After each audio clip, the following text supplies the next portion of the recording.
That was it for the UFC on ESPN era. Guys, 7 years. It has come and gone. That got me thinking about what the greatest moment of the UFC on ESPN era is. And like, you kind of wish that there was a timeline in which, COVID doesn't happen during this period, because who knows what could have happened, the events, all that stuff and more. And so it feels like the apex and the streaming issues became synonymous with this era, which is unfortunate, because I do think it was a net positive for the UFC and ESPN. I think the UFC helped ESPN Plus tremendously, and I think ESPN helped put the UFC on the map. I don't subscribe to the notion that the UFC did not benefit greatly from being on ESPN. I think part of the reason why they are so popular is because they were on ESPN, because they were on ESPN during the pandemic and there was nothing going on for those 2 months. And we've talked about it, and the gambling and the ticker and all that stuff. And that was, parlayed into this incredible deal with Paramount Plus. But if you were to ask me, my personal opinion, actually, you know what? I'm curious. PT, what do you say?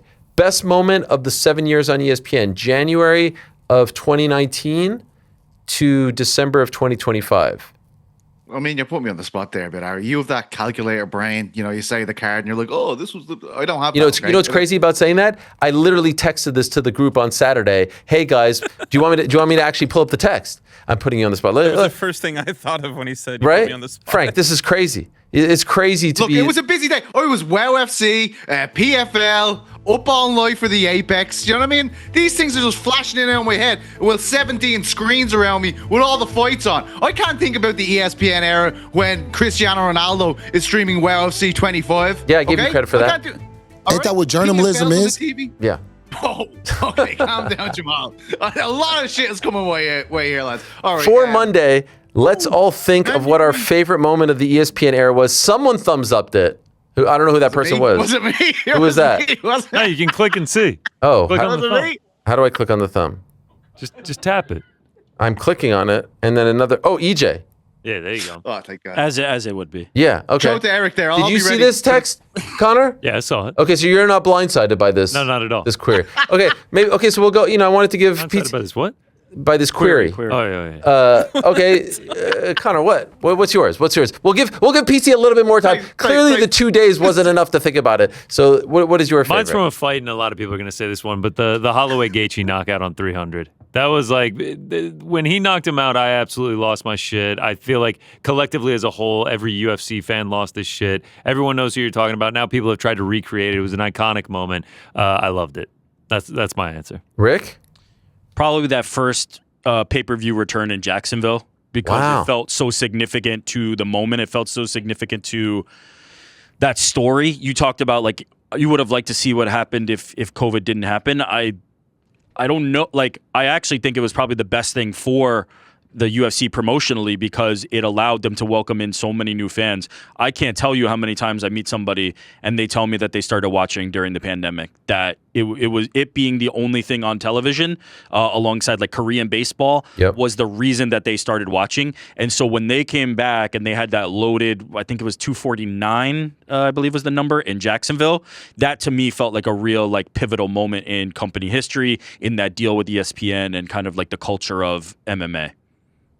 Mine actually is an easy one. Like, when I thought about the question and then I thought for a moment, and it's not because like I have some crazy brain or anything like this, or memory or anything that PT was trying to say. It's because of the one that, impacted me so much. I will never forget Leon Edwards head kicking Kamaru Usman, and then the reaction afterwards, and PT, Chuck, and I doing the post show on Spotify Live, RIP, and interacting with people and getting that chance to talk to a lot of the British fans and feeling the emotion, and then the footage coming out of like, the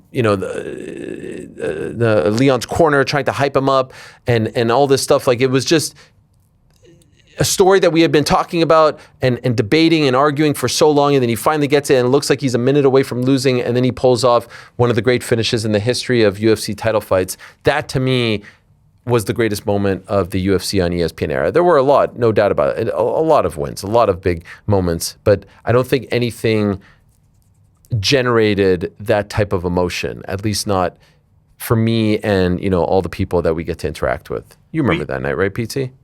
I remember, and look, I'm so glad you asked me about my favorite moment from the ESPN. I've been dying to say this. The London event post-pandemic. You know, Rick's talking about the pandemic there, brought back some memories, but that London event after the pandemic, we all remember, of course, that when this bad boy hit the pandemic, I believe the first event that was cancelled by the UFC was UFC London in March 2020. And then 2 years later, July, Tom Aspinall comes back, the whole new cast. Paddy the Baddy was there, Arnold Allen. Just a brilliant, brilliant fight card, and it felt like it was over. You know, everyone was there in the O2, the same spot it's always in. It was absolutely packed. Everyone was dying to be part of a live audience again, and I think it kind of spearheaded this whole golden era of the UK, which unfortunately then moved on to doing events in the middle of the night that depressed all the fans. But I mean, that initial one was very good. I don't know about you, but I feel like that's going to be the last time they do that.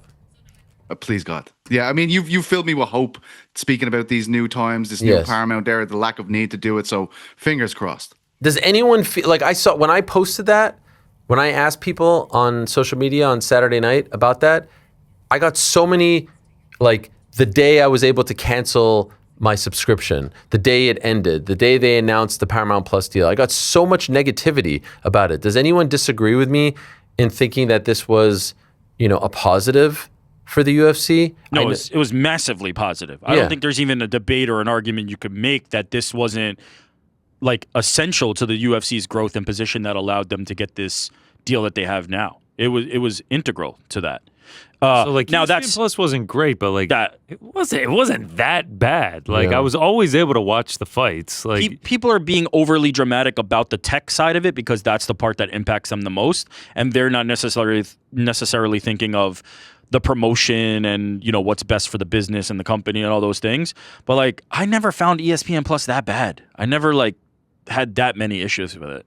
It was mostly fine for me. Yeah, I'm starting to get some more intel on the Paramount Plus plans for the future. Nothing to really report at the moment, but I don't think that the price increase is going to be as big as some people are suspecting, at least not what I'm hearing right now. And they seem very eager to grow the sport and to cover it the right way. And obviously there's a brave new world out there, no pay-per-view, so let's see the kind of cards that we're getting and the kind of lineups and how they treat the numbered events as opposed to the fight nights and all that stuff. But I think initially the UFC is going to feel the impact of no ESPN in their orbit, of not being in business with ESPN. We talked about the social media and the coverage, and when ESPN isn't in business with an entity, they cover it less. So let's see what happens. Thanks for watching this video. Before you go, if you haven't already, hit that subscribe button for us. Also, give us a thumbs up, leave a nice comment. These things go a long way. And while you're here, do check out the rest of the channel. We've got live shows and full interviews, clips, and a whole lot more. We're doing big things here, and we appreciate your support very much.